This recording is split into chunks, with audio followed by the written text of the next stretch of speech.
Hi, my name is Tara Myers. I'm doing my presentation on educating our youth um, within sexual health. So, majority of teens begin having sex at age 17 years old, and majority of the education system does not educate our youth in what are viable, healthy relationship goals and way to maintain healthy relationship standards. Um, Within this generation, it's a lot different than what the moral standards used to be. So friends with benefits, sexting, one-night stands are really common among teens and young adults within this generation, and they don't really understand the dangers and awareness of different STDs and the domestic violence that can occur within the circumstances of their young relationships.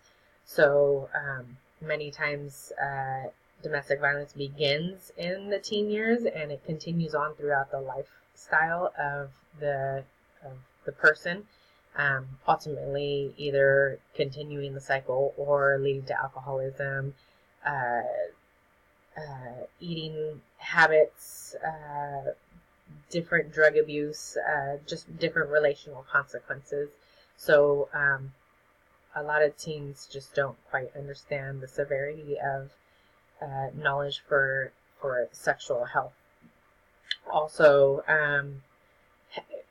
the way that the statistics shows for ages 10 to 20, the age range for having sex increases over the time of age. So that means we have more sexually active teens and young adults that are not clued into what circumstance of quality is in a relationship. So we really, really need to focus on not only educating within our school systems, but educating within the household. So influence normally is done within the teen realm, teen and young adult realm, through idolization, through the media and celebrities.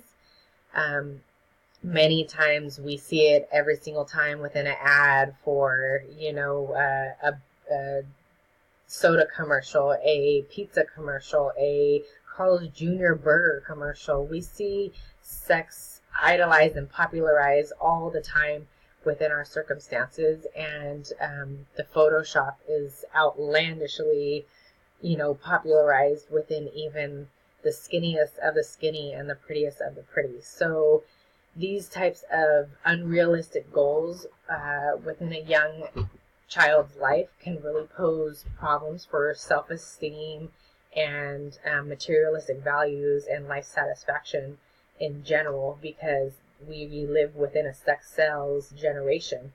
So we pretty much are setting our youth up for failure because we don't have any type of solidity within ourselves that we have to sell ourselves through our looks and make sure that we're coming up to speed with how Beyonce looks, how Kim Kardashian looks, how I feel like we shouldn't overpopularize that anymore, and the peer pressures of how that has influenced our youth is becoming more and more well known. Here are a few of the photos that I had come up with as far as the influences. The Photoshop, you could clearly see that it's completely flawless and decked out. Teen Mom is a big popularized genre, pretty much glamorizing teen pregnancy and how the teen pregnancy rates are. It was meant to sit there and diminish teen pregnancy and bring awareness of the struggles and all the circumstances, but in actuality it pretty much promotes it and glamorizes it, that they are okay, that their life isn't offset, that they don't have all the hardships that normal teen girls have. And so it doesn't give a realistic goal.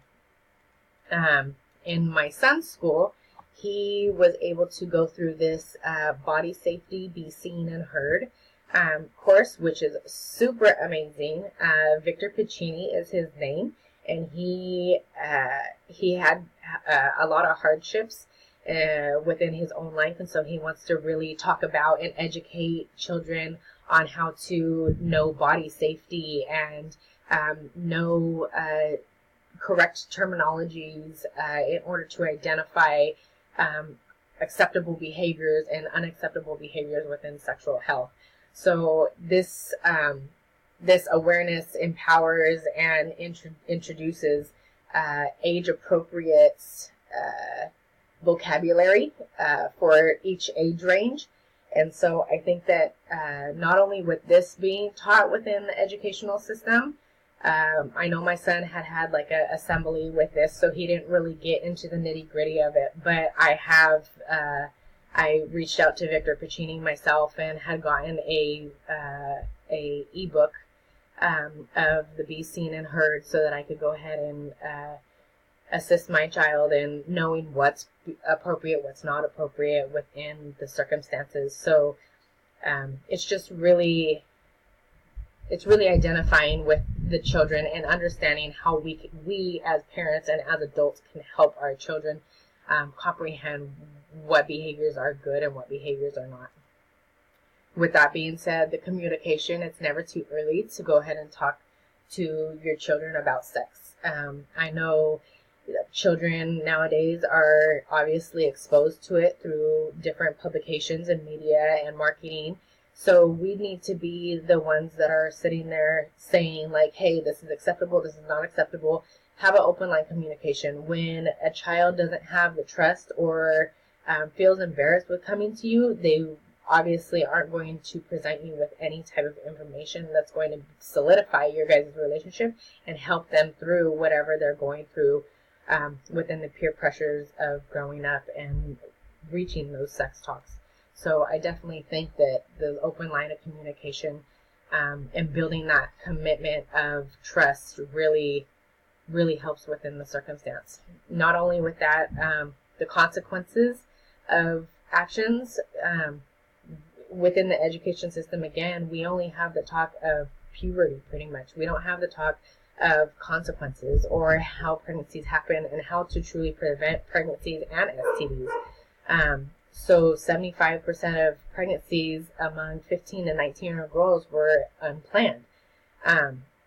HPV is a common virus, and 79 million of Americans in their late teens and early 20s are infected with HPV.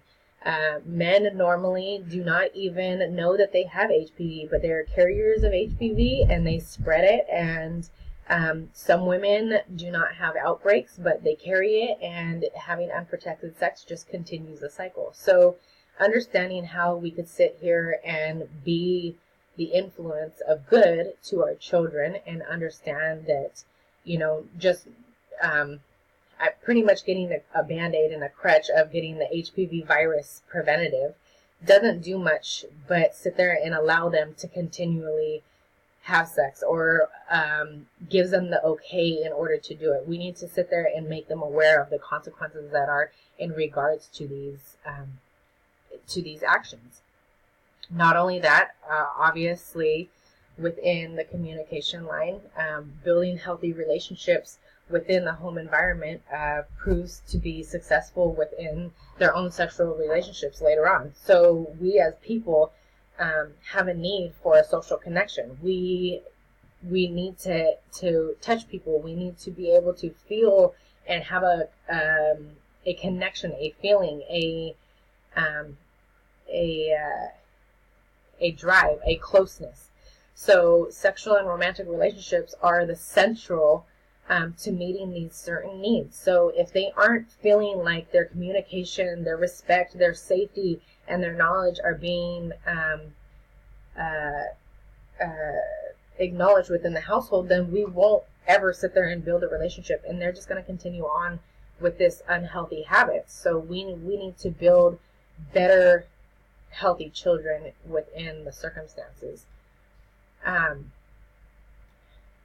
So pretty much teaching our youth that safe sex is the better of the sex, because not only that, We need to have the preventatives in order and to understand that life comes with true consequence, and pregnancies, STDs are a big major thing. HIV and AIDS is nothing to mess with. Everything that we do in life has consequences, and although we have a need and a want for love and affection, and maybe they're not getting it in the home, maybe it's teachers that need to reach out and say, hey, I see that you're having a problem, or, are you having an issue with this, with school or friends, or we have counseling services in schools for this type of stuff. We really need to utilize it, and we really need to work from the inside out in order to help educate our children and help make that difference. So thank you so much for listening to my presentation, and I am signing off. Thank you so much for being part of the class, and I will see you guys later. Thank you very much.